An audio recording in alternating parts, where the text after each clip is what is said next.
Yes चलो, so this is new topic of new syllabus. क्या नाम है? Accounts from incomplete record. So actually ये टॉपिक आपको था 11th में था, बट बिकॉज ऑफ कोविड क्या किया था उन्होंने? Omitted. Okay, and CA course में पहले ये किधर था? इंटरमीडिएट में, अभी वो फाउंडेशन में है। बट इंटर में जो लेवल थी ना, उतनी डिफिकल्ट लेवल नहीं है फाउंडेशन में। मतलब बहुत सारे एडजस्टमेंट जो डिफिकल्ट वाले थे वो उन्होंने स्किप किए। यहाँ पर बहुत ही सिंपल एडजस्टमेंट्स डाले उन्होंने। 46 पेजेस का तो है। सो क्या क्या लर्न करने वाले हो? Learn how to derive capitals at 2 different points of time through statement of affairs. So 2 different points of time कौन से है पता है? Opening capital and closing capital. So देखो, इनकम्प्लीट रिकॉर्ड्स किसके पास होता है? जिसको अकाउंट्स नहीं समझता है, या जिसको समझता है बट उसके पास उतने पैसे नहीं है कि वो एक अकाउंटेंट को रख पाएगा। एग्जाम्पल बताओ। ग्रोसरी शॉप, भाजी वाले, vegetable vendors, small businesses. Okay, छोटा सा ही कैफे है, ओके, नाश्ता पॉइंट वगैरह होता। और ऐसे जो स्मॉल बिजनेसेस होते हैं, देखो मेडिकल शॉप बड़ा भी होता है और छोटा भी होता है। ग्रोसरी शॉप बालाजी ट्रेडर्स आपने देखा तो बहुत बड़ा है। ओके, ग्रोसरी शॉप क्या, ग्रोसरी के आप मॉल्स भी देखते हो बड़े बड़े। सो बड़े मॉल्स में प्रॉब्लम नहीं है, बट एक छोटा ग्रोसरी शॉप इमेजिन करो आप। ओके, जहाँ पर जो डेली का खर्चा है उनका, इलेक्ट्रिसिटी रेंट का, उतना भी निकला तो भी बहुत हुआ। ऐसे सिचुएशन में वो अकाउंटेंट कहाँ से रखेंगे एंड अकाउंटेंट की फीस कहाँ से देंगे? फिर वो लोग क्या करते हैं? वो कॉमर्स सीखे नहीं होते हैं, बट एक कॉमन सेंस लगा के वो कुछ रिकॉर्ड्स रखते हैं कि फॉर एग्जाम्पल आप एक छोटे ग्रोसरी शॉप में जाओ जो आपका पहचान वाला है। आप यहाँ से जाते जाते आपको मम्मी ने कुछ बताया कि आते वक्त ये ऑयल लेके आ जाओ। ओके, सो ऑयल लेने के लिए आप गए, वो बोल रहा है मेरा सर्वर डाउन है, जीपे नहीं हो रहा और आपके पास कैश नहीं है। फिर वो क्या करता है? आपका नाम नंबर लिख के लेता है एंड बोलता है कि तुम पहचान के हो, तुम कल पेमेंट करो, नेक्स्ट टाइम पेमेंट करो। सो वो आपका नाम लिखता है एंड आगे अमाउंट भी लिखता है। तो उसके लिए हम कौन हो गए? डेटर हो गए। बट इसको डेटर बोलते हैं, वो उसको नहीं पता है। करेक्ट? सेम सिमिलरली उसका जो सप्लायर होगा, फॉर एग्जाम्पल बालाजी के वेफर्स है उसके पास, तो वो होलसेल में पैकेट्स खरीदता होगा ना। अमूल के आइसक्रीम रखे, बालाजी के वेफर्स रखे हैं, तो वो सब वो होलसेल में खरीदता है, तो वो उसके सप्लायर्स हुए। सो किसी का पेमेंट करना बाकी है, सारे सप्लायर्स को इन टाइम पेमेंट करना पॉसिबल नहीं है, क्योंकि जब वो सेल होगा आगे तब उसको अमाउंट मिलेगी कस्टमर से। करेक्ट? सो कुछ सप्लायर्स को पेमेंट हुआ है, कुछ सप्लायर्स को नहीं हुआ। तो जिन सप्लायर्स को नहीं हुआ है उनका नाम एंड नंबर वो डायरी में लिखेगा, तो वो उसके कौन हो गए? क्रेडिटर्स हो गए। बट उनको क्रेडिटर्स बोलते हैं, वो उसको नहीं पता है। ओके, आपने कभी उनका एजुकेशन पूछा है क्या? क्या लगता है आपको? कितना एजुकेशन होगा उनका? बीकॉम इज बहुत हो गया। ग्रोसरी शॉप का ओनर 10th भी बहुत हुआ, क्योंकि क्या करते हैं वो बचपन से ही भी, उनका जो बेटा बेटी होते हैं वो बचपन से ही शॉप में बैठते हैं। ओके, वो स्कूल से डायरेक्टली शॉप में जाते हैं, ग्राउंड प्ले ग्राउंड पे नहीं जाते हैं वो। तो वहाँ से ही वो सीखते हैं। सो प्रैक्टिकल नॉलेज उनको बहुत होता है, क्योंकि वो बचपन से प्रैक्टिकली सीख रहे हैं। और उनके पेरेंट्स को ऐसे होता है कि अरे अभी ये संभाल रहा है ना दुकान, तो सीख के क्या करें? सीख के फिर से दुकान ही चलाना है ना। तो instead of wasting time in school colleges, BCom करके क्या करेगा तू? दुकान ही संभालना है ना। फिर इसलिए वो एजुकेशन में टाइम नहीं देते हैं, बट वो होशियार होते हैं बिकॉज ऑफ एक्सपीरियंस। सो इतना नहीं रहता। अगर वो बीकॉम रहता तो वो क्यों इनकम्प्लीट रिकॉर्ड्स मेंटेन करता? उसको डेटर्स क्रेडिटर्स सब पता है। उसने कॉमर्स का सी भी नहीं देखा है, 10th तक है वो, 11th-12th तक मैक्स।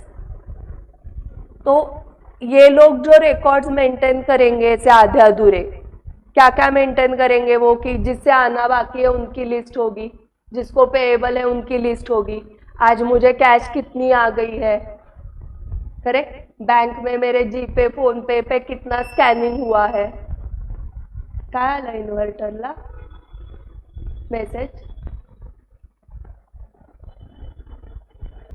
सो कैश कितनी रिसीव हुई दिन भर में, जीपे फोन पे का स्कैनिंग कितना हुआ, रिसीवेबल किससे है, पेएबल किससे है। एंड जो रिसीवेबल्स डायरी में पहले लिखे थे उसमें से कोई आज आ गया और पैसे दिए, so that is cash receive from debtors. ये हमें पता है, वो उसको ये नहीं पता। वो सिर्फ क्या करता है, हाँ पैसे आले म्हणून त्याचं नाव फोडतो तो। ओके, सो वो वही कर रहा है, बट उसके टेक्निकल टर्म्स उसको मालूम नहीं है। This is cash receive from debtors.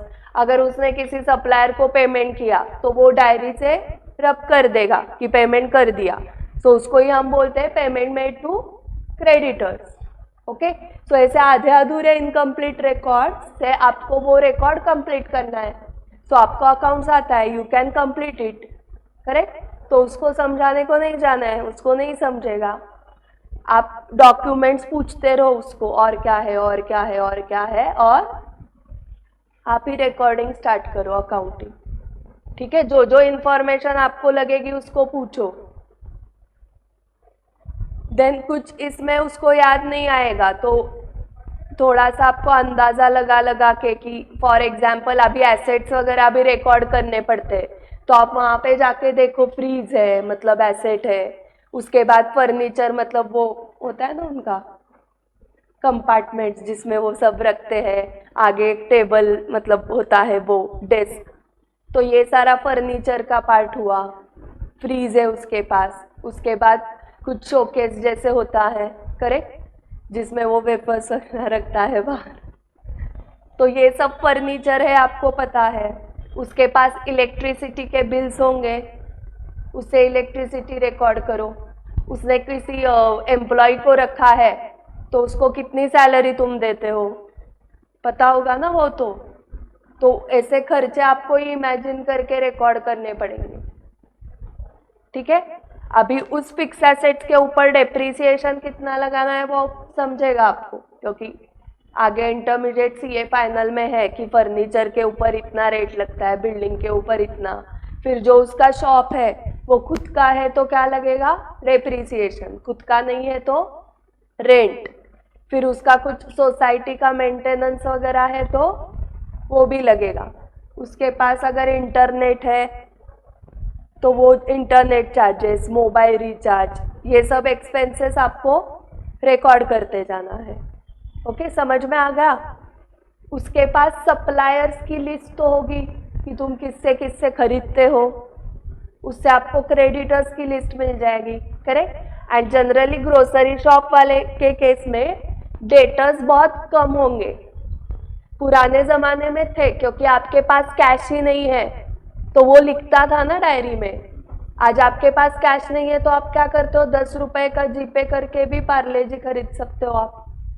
सो वैसे रिसीवेबल्स कम हुए हैं, पहले थे ना, आपको अचानक आपके पेरेंट्स ने बताया ऑयल लेके आ जाओ एंड कैश नहीं है आपके पास, तो आपको क्या करना पड़ता था, उधारी पे लेना पड़ता था, करेक्ट। बट वो प्रॉब्लम अभी कम हो गए हैं। ठीक है, अगर उस ग्रोसरी शॉप वाले ने किसी रिलेटिव से लोन लिया है, बैंक से लोन लिया है, बैंक से लोन लिया है तो उसका डॉक्यूमेंट होगा, लोन स्टेटमेंट होगा, उस लोन पे वो कितना इंटरेस्ट पे करता है वो तो पता होगा ना उसको, तो वो इंटरेस्ट ऑन लोन एक्सपेंस मिल गया आपको।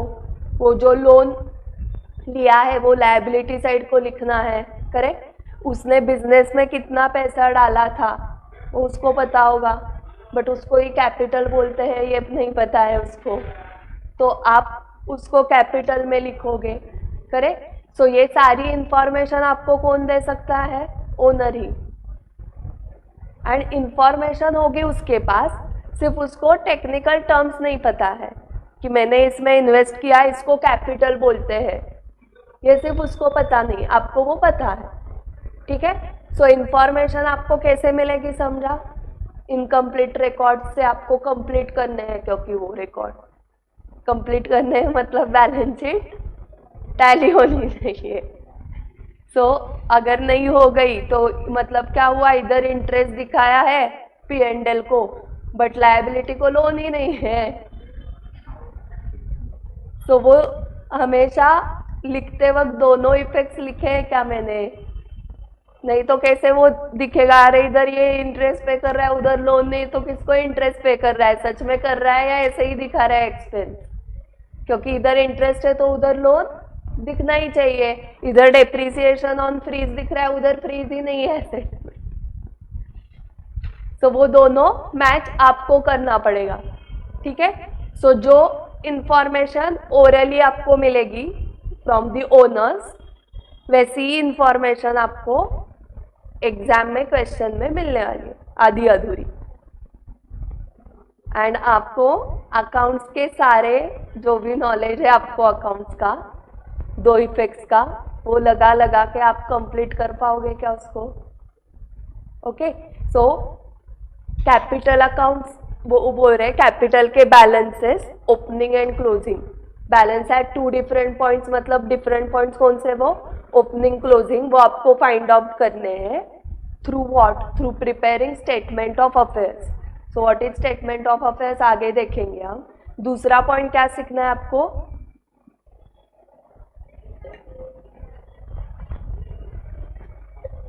Determining profit.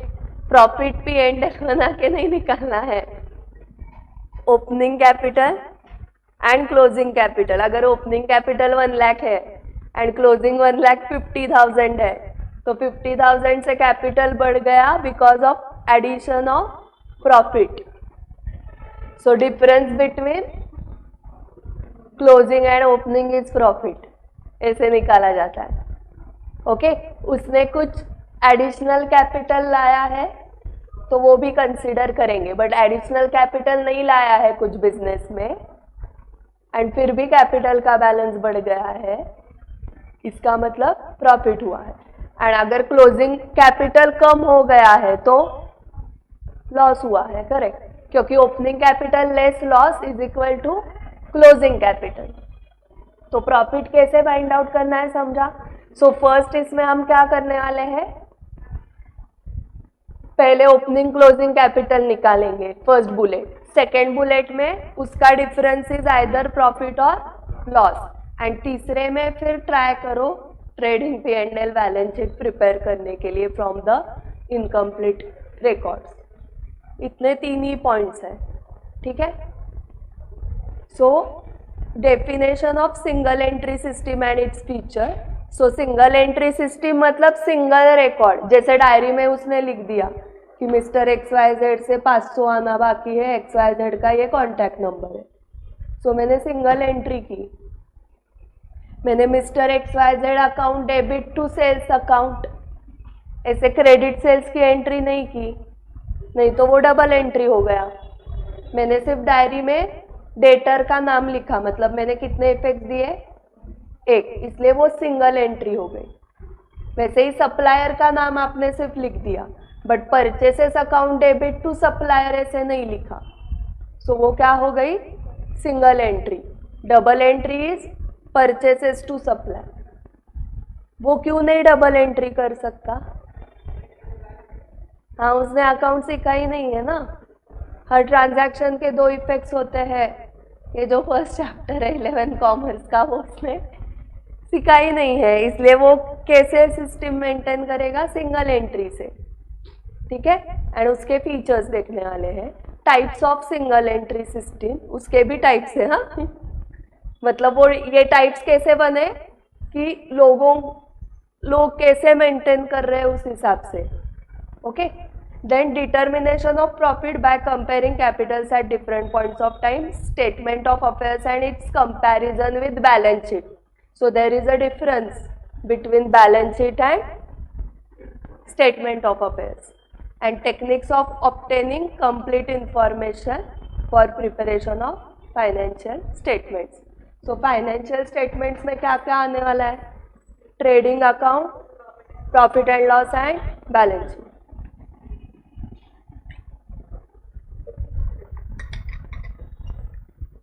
सो आपको ग्रोसरी शॉप वाला ये देगा इनकम्प्लीट बुक्स ऑफ अकाउंट्स, ये मैंने मेंटेन की है डायरी, आप देख लो.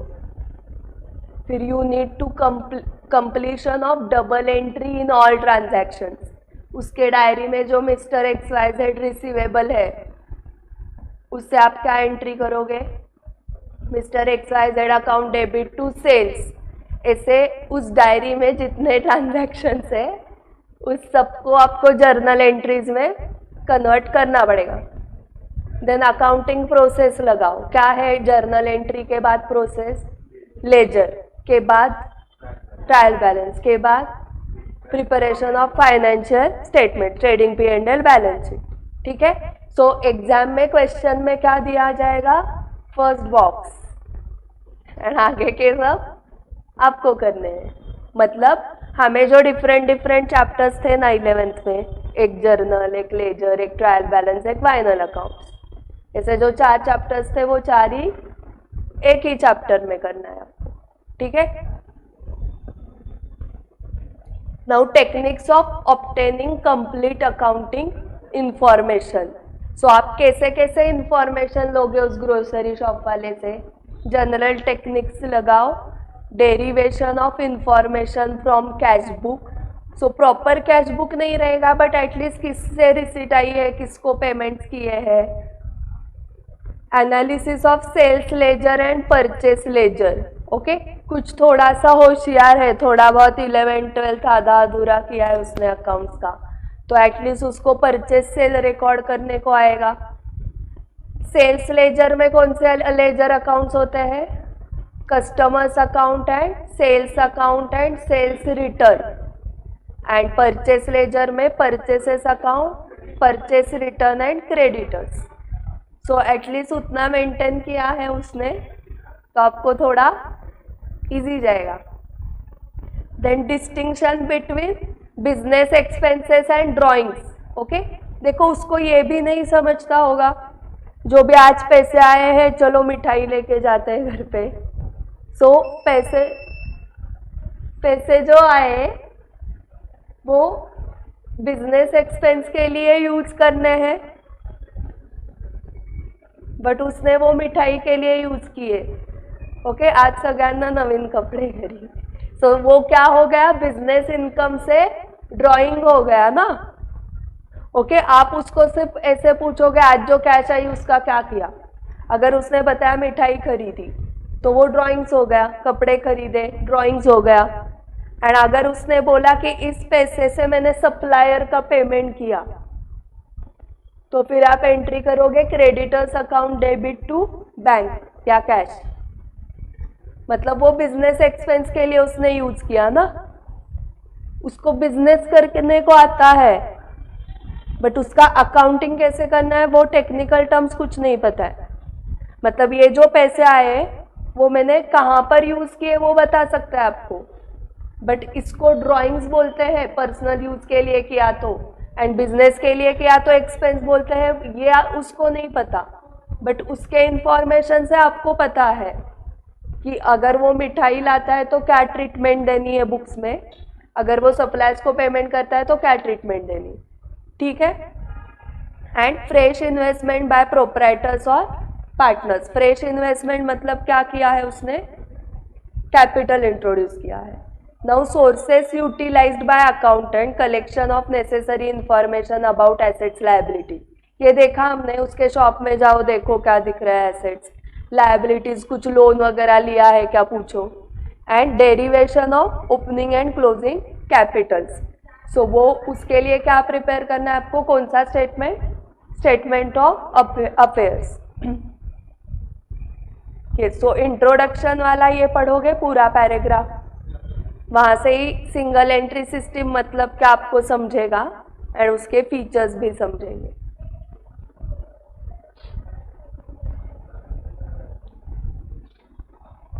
तुम्हारा पुराना बुक है या नया है? पुराना है, ये नहीं है उसमें। ओके, ये तो समझ में आया होगा। फटाफट से रीड करती हूँ। Very often small sole proprietorship and partnership businesses do not maintain double entry bookkeeping. There might be reasons like lack of knowledge of accounting, or the business is small and they do not wish to spend time or effort in maintaining the accounting records. As such, they might keep a record of the cash transactions and credit transactions only, but at the end of the accounting period, they will want to know the performance and financial position of their business.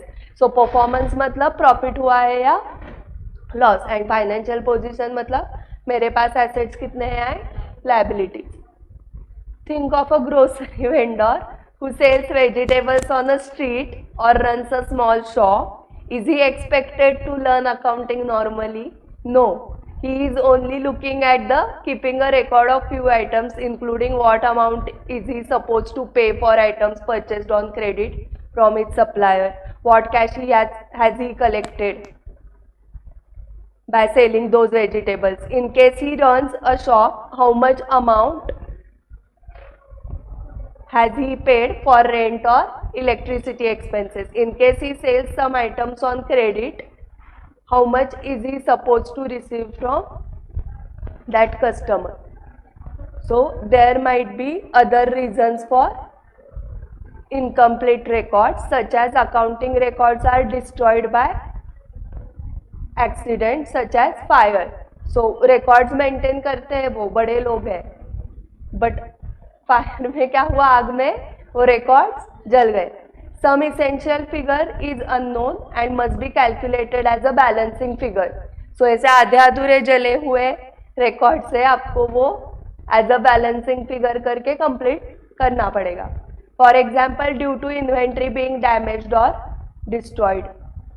सो आपके पास एक अंदाजा होगा ना आपको experience से कि आपके पास कितना स्टॉक होगा, करेक्ट। फॉर एग्जाम्पल, वो ग्रोसरी शॉप वाला अगर पार्ले जी के बिस्किट्स रखता है तो उसको रोज का अंदाजा होगा ना, शॉप बंद करते वक्त पार्ले जी के 3-4 पैकेट्स रहते थे तो अप्रोक्सीमेटली उतना जल गया होगा, करेक्ट। या कुछ तो रिकॉर्ड होगा पुराना हर एक का कि नेस्ले मैगी के इतने थे, अमूल आइसक्रीम के इतने थे, जितने भी उसके पास आइटम्स होते हैं उन सबके at the end of the day और at the end of the month इतने इतने पैकेट्स रहते थे मेरे पास, तो उसको ही आप क्या मानोगे, क्लोजिंग इन्वेंट्री, उसके एक्सपीरियंस से, वो जो आपको इंफॉर्मेशन बता रहा है उस हिसाब से, ठीक है। अभी जल ही गया तो क्या करेंगे ना,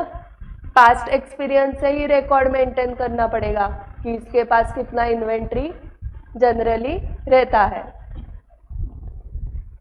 every person would like to know the profit generated by the business. So आपने बिजनेस स्टार्ट किया एंड आपको पता ही नहीं प्रॉफिट कितना हुआ, सो यू विल बी इंटरेस्टेड ना कि मैंने साल भर बिजनेस किया तो मुझे क्या हुआ, प्रॉफिट हुआ या loss. So you will be interested, but वो कब पता चलेगा, when we maintain the books of accounts.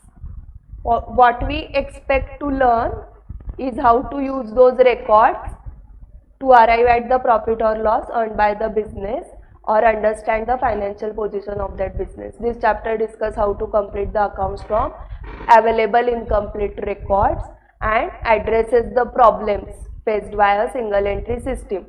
There is no such formal system as single entry system, as the accounts can only be prepared using double entry system. It might be appropriate to mention that a single entry system is a truly system of incomplete और improper record. So actual ऐसे system कुछ नहीं है, but जहां पर incomplete records है या improper records है, उन्होंने कैसे अकाउंटिंग किया है? तो सिंगल एंट्री सिस्टम से किया है. The way single entry system operates is that for some transactions the bookkeepers complete the entries and for some others they complete just one aspect of the transaction. In fact, for some other transactions they even do not pass any entry. So error of complete omission. The task of the accountant is to establish the link among the available information and to finalize these accounts. Normally the businessman keep a record of cash receipts and cash payments and personal accounts. Personal accounts मतलब debit the receiver, credit the giver, जो rule लगता है वो वाले personal accounts. That is receivables, payables, capital. Receivables debtors, bills receivable. Bills receivable तो asset हो गया. Debtors customers. Payables में क्रेडिटर्स, सप्लायर्स. कैपिटल अकाउंट किसको रिप्रेजेंट करता है? ओनर को. सो पर्सनल अकाउंट के जो सब टाइप्स थे, natural, artificial, representative. So capital account क्या हुआ? रिप्रेजेंटेटिव हुआ. प्रीपेड एक्सपेंस किसको रिप्रेजेंट करता है? जिसको आपने एडवांस में पेमेंट किया है. So prepaid expense personal account, representative personal. Representative personal के और कौन से है? Outstanding expense, income receivable, income received in advance. ठीक है. Also information from bank statement. Passbook तो होगा, उतना आता है उनको. सो वहां से विड्रॉवल्स एंड डिपॉजिट्स देख के आपको आइडिया आ जाएगी कुछ. करेक्ट. कितने बैंक चार्जेस है इनके, बैंक इंटरेस्ट इतना मिला है सेविंग अकाउंट पे. is easily available as well. So features क्या है? It is an inaccurate, unscientific and unsystematic method of recording business transactions. There is generally no record of real and nominal accounts, and in most of the cases a record is kept for cash transactions and personal accounts. Cash book mixes up. क्या mixes करता है? Cash book mixes up business and personal transactions of the owners. There is no uniformity in maintaining the records.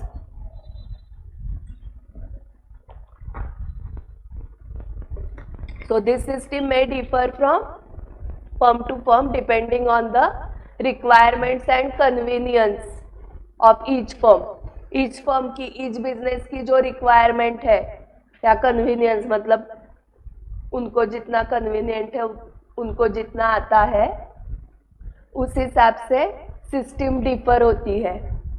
इसकी वजह से ये types आ गए, 3 types single entry के, उनके कन्वीनियंस एंड रिक्वायरमेंट के हिसाब से. एंड लास्ट फीचर क्या था? Profit under this system is only an estimate. क्योंकि हम ऐसे ही एस्टिमेट लगा रहे हैं ना, ये जल गया तो कितना इन्वेंट्री होगा, तो वो क्लोजिंग इन्वेंट्री आपका एस्टिमेटेड है, तो वो प्रॉफिट भी एस्टिमेटेड है. बट जब आप एक्चुअल काउंट करके क्लोजिंग इन्वेंट्री लिखते हो तो आपका profit actual. So profit under this system is only an estimate based on available information and therefore true and correct profits cannot be determined. The same is the case with the financial position in the absence of proper balance sheet. So types देखो क्या है? Scrutiny of many procedures adopted in maintaining records under single entry system brings forth the existence of following 3 types. First, pure single entry. In this only personal accounts are maintained, with the result that no information is available in respect of cash and bank balances, sales, purchase, etc. In view of its failure to provide even the basic information regarding cash, etc., this method exists only on paper and has no practical application. सिर्फ receivables payables है इनके पास. बाकी cash bank का भी record नहीं रखा है, तो आप तो बोलोगे आप बिजनेस ही बंद करो। So this is pure single entry. हाँ, मतलब वो आदमी क्या करता है, सिर्फ डायरी में क्या लिखता है, इससे आना बाकी है, इसको पेएबल है, बाकी कैश का कुछ नहीं पता, बैंक बैलेंस अपडेटेड ही नहीं है, पासबुक हमारा कुछ रिकॉर्ड नहीं है। सो ऐसा अगर है तो वो कौन सी सिंगल एंट्री हुई, pure single entry. Second is simple single entry. In this only personal accounts and cash book are maintained, although these accounts are kept on the basis of double entry system. Posting from cash book are made only to the personal accounts with no other accounts to be found in the ledger. मतलब इसके पास ये थोड़ा सा better है compare to pure single. ये क्या करता है, कैश रिसीव्ड कैश पेड तो लिखता है क्योंकि कैश बुक मेंटेन करता है वो, बट वो नॉमिनल अकाउंट्स नहीं मेंटेन करता। मतलब अगर उसने इलेक्ट्रिसिटी पे किया है, सैलरी पे की है, रेंट दिया है, बट ये नॉमिनल अकाउंट्स उसको पता ही नहीं है। He only maintain cash book and personal accounts. Okay, तो ये सिंपल सिंगल एंट्री हो गया। कैश रिसीव फ्रॉम डेटर्स और cash paid to creditors is simply noted on the bills issued और received as the case may be. Okay, देखो उसको supplier से जो बिल आया है उसके ऊपर लिखता है, देखो वो कैश पेड 10,000 एंड साइन करके डेट लिखता है। हाँ, हो गया, यही रिकॉर्ड है। ठीक है, एंड जो अगर डेटर ने कस्टमर से भी कुछ बिल आया तो उसके ऊपर भी लिखता है कैश रिसीव्ड, साइन, डेट, हो गया। ठीक है, अभी एग्जाम्पल देखो, messrs small shop runs a retail shop, it keeps a register of amount receivable from people for items sold, bread, butter, milk, etc. as under. So Mr. क्या लिखा है इसने, it keeps a register of amounts receivable, मतलब वो diary A से 300, B से 450, C से 260 आना बाकी है। The business does not maintain a record of what items has been sold. उसकी वजह से क्या हो रहा है, ब्रेड बटर मिल्क का रिकॉर्ड नहीं है, सिर्फ ए से इतना ना बाकी है, बी से उतना, सी से इतना। सो आपने ब्रेड कितने खरीदे थे, कितने सेल हुए एंड इन्वेंट्री में कितने हैं, ये पता ही नहीं है। सो वो क्या करता है, आता एकच पाकिट राहिले का मग फोन करणार की अजून 10 पाकिट द्या ब्रेडची सप्लायरला। ओके, मिल्क का एक ही पैकेट बचा है तो फिर वो मिल्क सप्लायर को कॉल करेगा कि मिल्क पैकेट्स भेजो। ऐसे सिस्टम होगी ना, मतलब उसने कैसे किया है, कॉमन सेंस लगा के बिजनेस स्टार्ट किया ना उसने। आप जनरली क्या करोगे, हम घर पे क्या करते हैं, आपका खत्म होने के आने के बाद आप स्टार्ट करते हैं नेक्स्ट शॉपिंग, तो वो जो घर पे कर रहा था वही सिस्टम इधर लगा दी। घर पे हम ऐसे करते हैं क्या कि रीन का जो सोप है, रीन सोप का मेरा मैम ओपनिंग इतना था, फिर मैंने परचेस इतना किया, फिर मेरा अभी क्लोजिंग इतना है, हमारे घर पे रीन सोप इतना यूज हुआ। तो ये घर पे नहीं करते हम। तो उसने क्या किया, जो घर पे होता है, हाँ रीन सोप संपले का मागवा, पार्ले जी बिस्किट संपली का मागवा, सेम उसने किया बिजनेस में। ओके, ये अमूल आइसक्रीम खत्म आने को आया है, समर आया है, चलो मंगवाओ, और इस स्टाइल से वो बिजनेस कर रहा है। ओके, एंड भारत में ऐसे कितने होंगे, ऐसे ही ज्यादा है क्या, ये लोग ज्यादा है या इंडस्ट्रियलिस्ट ज्यादा है, ये लोग ज्यादा है।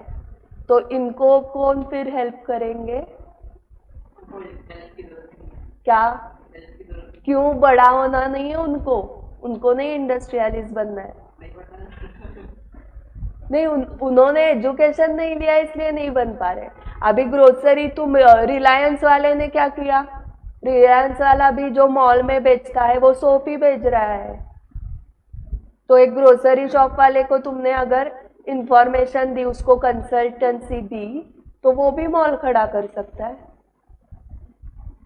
उसको प्रैक्टिकल नॉलेज है, एजुकेशनल नहीं है, वो आपके पास है।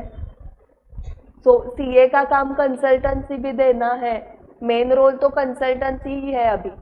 सो आपने ऐसे छोटे छोटे शॉप्स को कंसल्टेंसी दी कि फॉर एग्जाम्पल आप एक ही एरिया में 5 ग्रोसरी शॉप वाले कॉम्पिटिटर्स लेके बैठे हो, तो 5 शॉपकीपर्स का कैपिटल कितना होगा?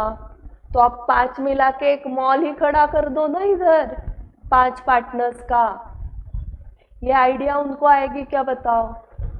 ये आपको आ सकती है, चार्टर्ड अकाउंटेंट आप हो। बिजनेस को ग्रो कैसे करना है ये आप थिंक कर सकते हो, वो कैसे थिंक करेगा?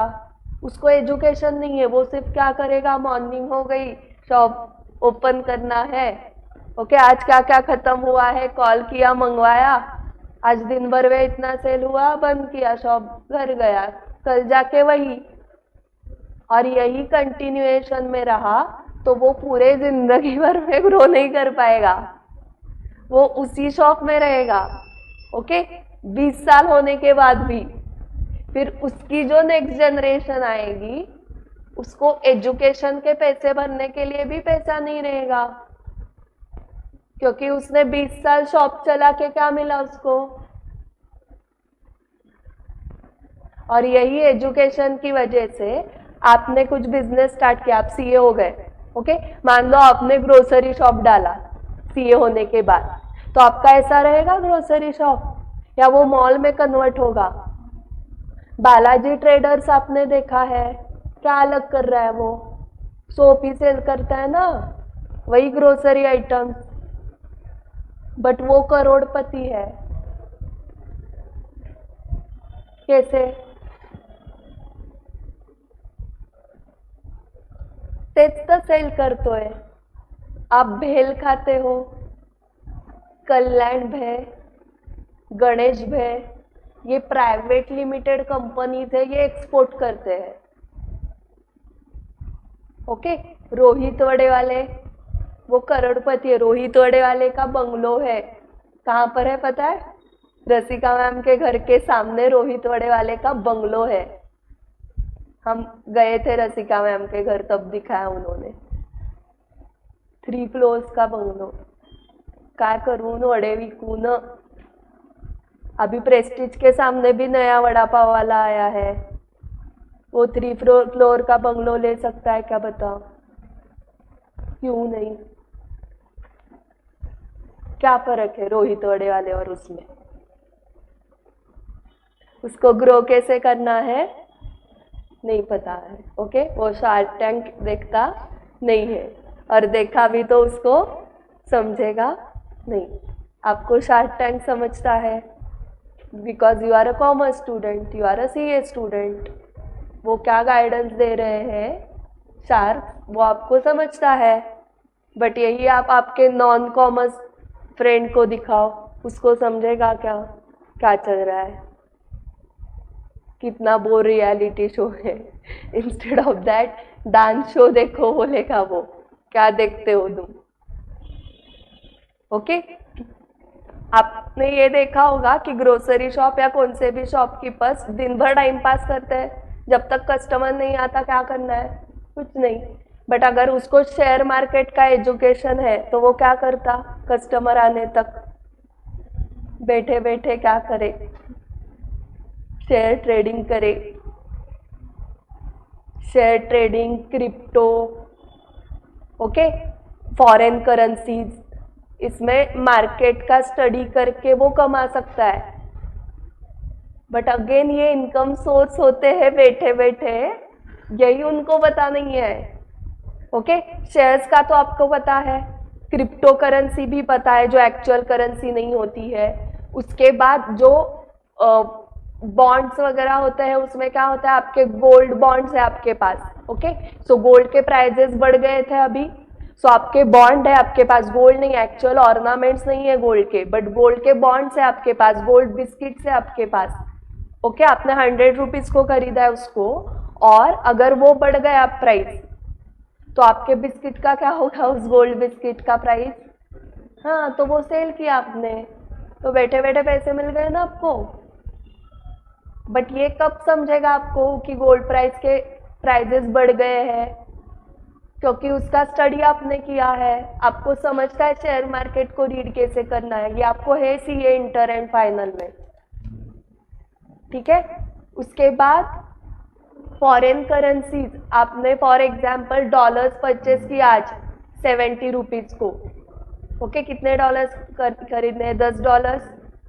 सो 10 इंटू 70, 700 रुपये पे किया आपने। ओके, कल जाके उसका 80 हो गया प्राइस, तो 10 रुपये पर डॉलर बढ़ गए।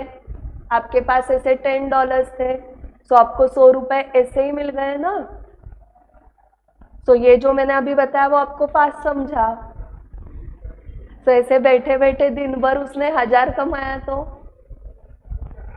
फिर उसके पास वो पैसे आएंगे, उससे वो कैपिटल बढ़ा सकता है, देन उसका मॉल बनेगा। नहीं तो 20 साल में वो वहां का ही वहां रहेगा। ओके, एक पान शॉप भी देख लो, एक छोटा पान टपरी होता है एंड एसी पान शॉप भी है। एसी पान शॉप वाले का ओनर करोड़पति है। एक चाय की टपरी है एंड येवले अमृततुल्य भी है, बट वो करोड़पति है, येवले अमृततुल्य। दोनों चाय ही बेच रहे हैं। Difference is of education. तो वो आइदर बुक का एजुकेशन होगा डिग्री वाला, नहीं तो प्रैक्टिकल कि मुझे ग्रो करना है। ओके, चाय भेजूंगा बट पूरे भारत में एमबीए चाय। Okay, except fraud.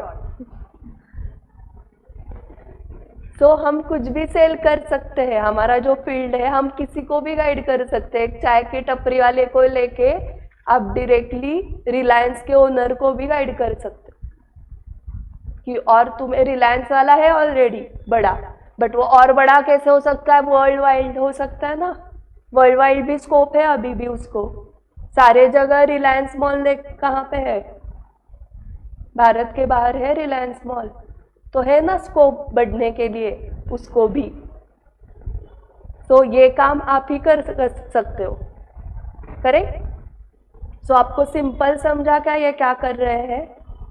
सो देखो, आपने ही बताया पूरे भारत में मैम ये वाले लोग ज्यादा है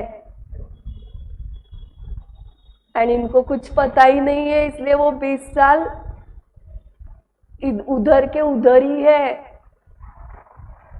आज कितने लोगों को आइडिया आई होगी ऐसे कि चलो हम 5 ग्रोसरी शॉप वाले मिलके एक बड़ा मॉल बनाते हैं, क्योंकि नेक्स्ट जनरेशन को मॉल से खरीदने की आदत है। Okay, they will go to mall to purchase the Parle G. They will not go to small shop to purchase Parle G. ये नेक्स्ट जनरेशन है। तो आपका शॉप छोटा दिख रहा है, तो ये नेक्स्ट जनरेशन नहीं आएगी आपके इधर। वो पॉश दिखा तो ही आप जाओगे खरीदने को। तो ये उनको कहाँ पर पता है? तो वो ऐसे ही छोटे रहेंगे एंड देन फिर वो करते हैं आंदोलन against the malls. Instead of आंदोलन, you make a mall, you create a mall, correct. क्योंकि अभी नेक्स्ट जनरेशन मॉल्स वाली है, तो आपको बिजनेस बदलना पड़ेगा, करेक्ट। आपको होटल्स भी कैसे लगते हैं? आप मूवी के लिए जाते हो तो थिएटर्स भी कैसे लगते हैं आपको? ओके, बालकनी वाला नहीं चलता अभी आपको। सो जो बालकनी लेके बैठे हैं अभी भी, उनका बिजनेस होगा क्या बताओ? नहीं होगा। आपने कौन सा चूज किया? थिएटर, बालकनी वाला नहीं किया। सो वो पुराने जमाने के स्टाइल से आप करते रहे तो नहीं चलेगा। हम जाते थे बालकनी एंड स्टॉल में, बट अभी के लोग नहीं जाते, तो आपको भी वैसे ग्रो करना पड़ेगा। ओके, सो इस कंसल्टेंसी के चार्टर्ड अकाउंटेंट्स पैसे लेते हैं। आपको लगता होगा मैम कितना फालतू है ये, बट ये आपको इजीली क्लिक होता है, उनको इजीली क्लिक नहीं होता ये, तो वो आपको जो इजीली क्लिक हुआ उसके ही पैसे लेने उससे। समझ में आ गया? 2 टाइप समझे क्या? तीसरा क्या है? Quasi single. In this, personal accounts, cash book and some subsidiary books are maintained. So तीनों में बेटर कौन लग रहा है? Quasi. The main subsidiary books kept under this system are sales book है इनके पास, परचेस बुक है एंड बिल्स बुक भी है, तो आपका काम थोड़ा इजी हुआ है। At least purchase account, purchase book की टोटल लेके, सेल्स बुक की टोटल लेके सेल्स अकाउंट, ये तो आप बना पाओगे। No separate record is maintain for discounts which are entered into the personal accounts. In addition, some scattered information is also available in respect of few important items of expenses. Scattered information क्या है? Wages कितना पे किया था labour को, rent कितना दिया था, रेट्स मतलब टैक्सेस। अगर खुद का शॉप है तो म्यूनिसिपल कॉरपोरेशन टैक्स पे करना पड़ता है ना, तो उसकी रिसीट होगी ना उसके पास। In fact, this is the method which is generally adopted as a substitute for double entry. Some businesses may also maintain additional records like bill book or sales book. This might be required for tax or other purposes. For example, a shop selling t-shirts may want to issue a bill to each customer for the sales made to them. This will help them validate any returns of goods within reasonable time. आप एक टपरी से भी T shirt लेते हो, वो कुछ तो देता है आपको बिल, क्योंकि क्यों देता है वो? अकाउंटिंग के लिए नहीं, कि ये अगर आ गया रिटर्न करने के लिए तो इसके पास क्या होना चाहिए? Bill, proof, correct. सो वो क्या हो गया? बिल एटलीस्ट थोड़ा बहुत सेल बुक मेंटेन कर रहा है। This will help them validate any returns of the goods within reasonable time. In addition, they may keep a purchase book to record all purchases. Also, organizations employing workers keep records of cash wages paid and take acceptance from the workers for the amount paid to them. So, chart समझ में आ गया क्या? पढ़ो chart.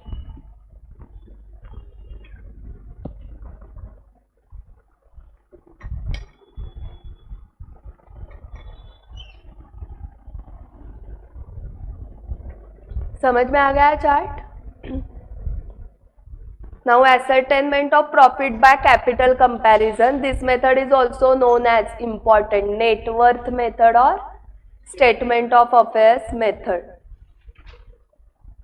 Net worth method or statement of affairs method. Profit or loss is equal to closing minus opening. If detailed information regarding revenue and expenses is not known, revenue मतलब ही income, it becomes difficult to prepare profit and loss account. Instead by collecting information about assets and liabilities, it is easier to prepare balance sheet at two different points of time. So while preparing accounts from incomplete records, if sufficient information is not available, it is better to follow the method of capital comparison to arrive at the profit or loss for the current year. So एक ही method के कितने नाम है? तीन. Capital comparison method, net worth method and statement of affairs method. तीनों में एक ही करना है, closing minus opening. So closing capital increases if there is profit while it reduces if there is loss incurred during the year. However, if the proprietor or partners make fresh investments in the business, capital increases. During the year और capital डाला उसने तो क्या होगा?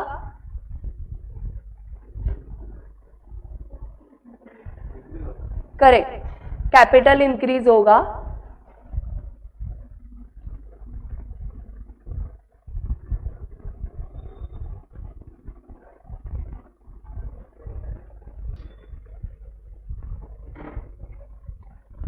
However, if proprietor or partners make fresh investments in the business, capital increases and any withdrawal made by them decreases the capital.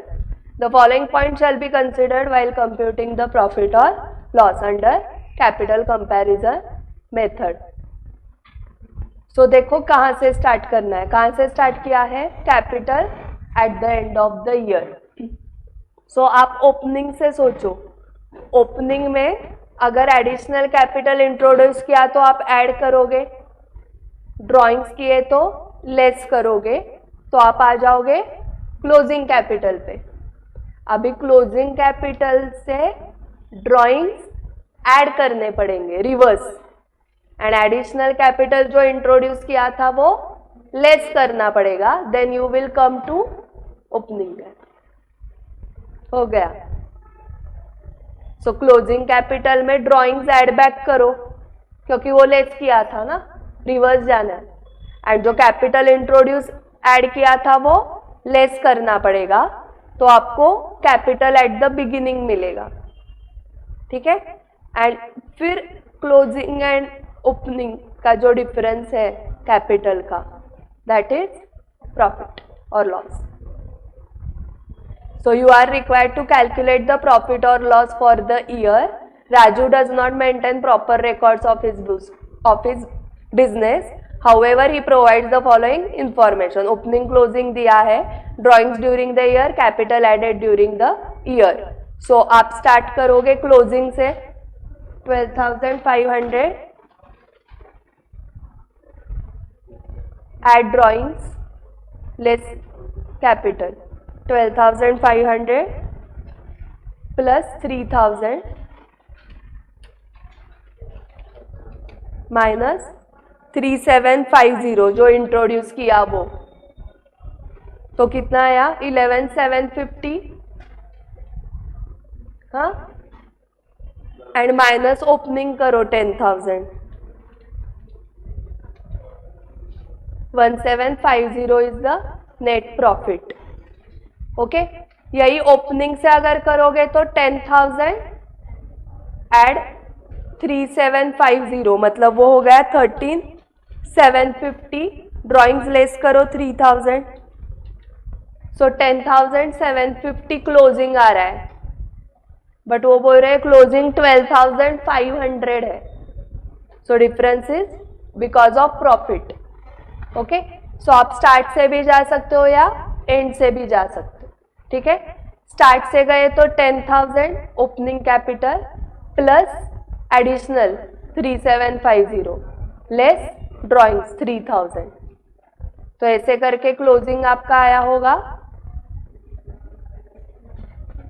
10,250 ना, 10,750 closing आया, but वो बोल रहे क्लोजिंग है 12,500, सो 12,500 माइनस 10,750, 1,750 का प्रॉफिट है during the year.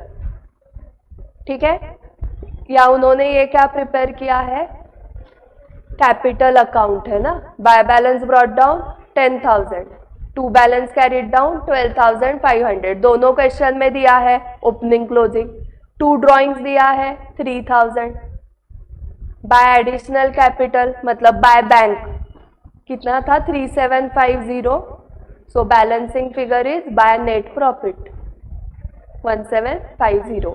It is clear from about discussion that to follow the capital comparison method one should know the opening capital and closing capital.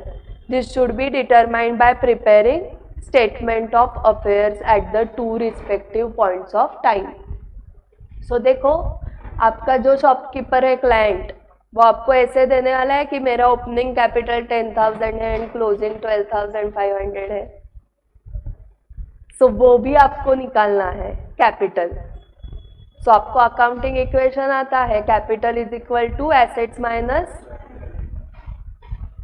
Assets, liabilities तो दिख रहे हैं ना, उसके फ्रीज दिख रहा है, फर्नीचर दिख रहा है, बैंक बैलेंस दिख रहा है, बैंक का लोन दिख रहा है, तो उस एसेट्स लायबिलिटीज से आपको आ जाएगा capital. So thus the preparation of statement of affairs will require listing of assets and liabilities and their amount. The accountant utilizes the following sources for the purpose of finding out the assets and liabilities of the business end. Cash book for cash balance, bank passbook for bank balance, personal ledger for debtors creditors, inventory by actual counting and valuation. Valuation आपको पता है cost और NRV whichever is lower लगा के inventory मिलेगी। As regards fix assets ही prepares a list of them, the proprietor would help him by disclosing the original cost and the date of purchase. Fridge लिया है, उसका bill तो होगा, वो नहीं है तो पेमेंट दिखाओ कितना किया था फ्रीज के लिए। ओके, ऊपर फैन चल रहा है, उस फैन को परचेज कितने में किया, या मेरे फ्रेंड का था उसके घर से उठा के लेके आया तो वो भी कैपिटल हुआ। फिर fan account debit to capital, उसने बिजनेस में कैश डालने की जगह डायरेक्टली फैन डाल दी। ओके, मतलब फर्नीचर टू कैपिटल एंट्री होगी ना, करेक्ट। अभी वो छोटा है कि नहीं, तो वो सब परचेस नहीं करेगा, इधर उधर का माल उठा के लाएगा, उसका टेबल है लेके आ जाओ, उसका वॉल फैन है लेके आ जाओ, ऐसे ही स्टार्ट होगा ना बिजनेस उसका, तो वो भी उसका कैपिटल ही है। कैश लाने की जगह उसने वॉल फैन लाया डायरेक्टली, तो wall fan to capital entry होगी। ठीक है। As regards fixed assets, he prepares a list of them. The proprietor would help him by disclosing the original cost and date of purchase. अभी उसने आपको proper invoice दिखाया freeze का, तो आपको डेट ऑफ परचेज पता है, आपको अमाउंट पता है, आपको डेप्रिसिएशन का रेट लगाने को आता है, और आपको डेप्रिसिएशन के एंट्रीज भी आते हैं। After deducting reasonable amount of depreciation, the written down value would be included in the statement of affairs. So 10 साल पुराना है तो डेप्रिसिएट करते करते जीरो पे ही आएगा। After obtaining all necessary information about assets and liabilities, the next task of the accountant is to prepare statement of affairs at 2 different points of time. कौन से 2 डिफरेंट होंगे वो? Opening and closing. So opening statement of affair से you will get opening capital, closing statement of affair से you will get closing capital, and फिर उसका difference is profit और loss. Same ही दिख रहा है क्या? देखो बैलेंस शीट जैसे, यहाँ पर एसेट्स, यहाँ पर लायबिलिटीज, सिर्फ बैलेंसिंग फिगर क्या आ रहा है?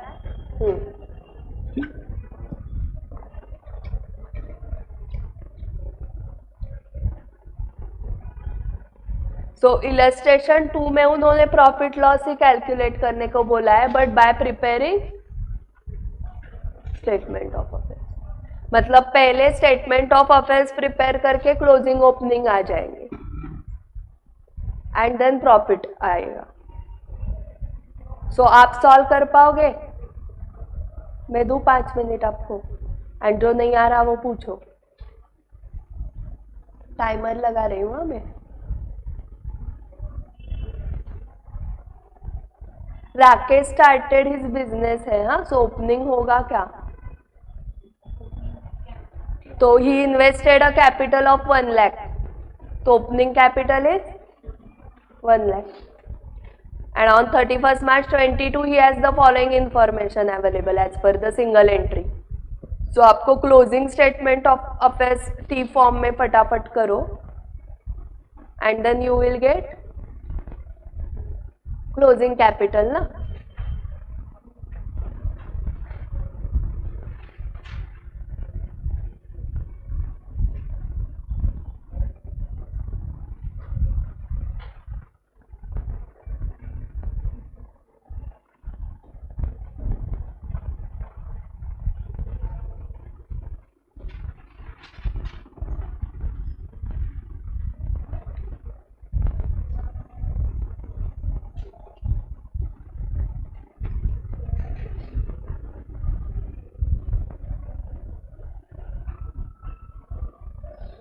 इजी है क्या चैप्टर ये?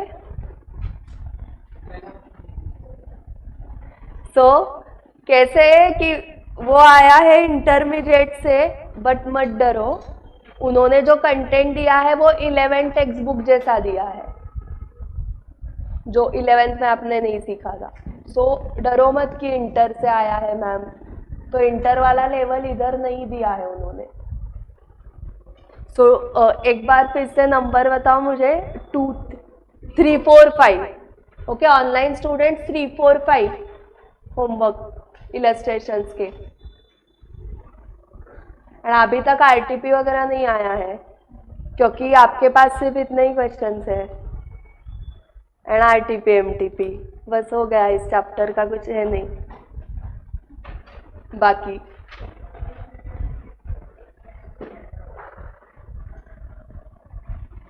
चलो बाय बाय।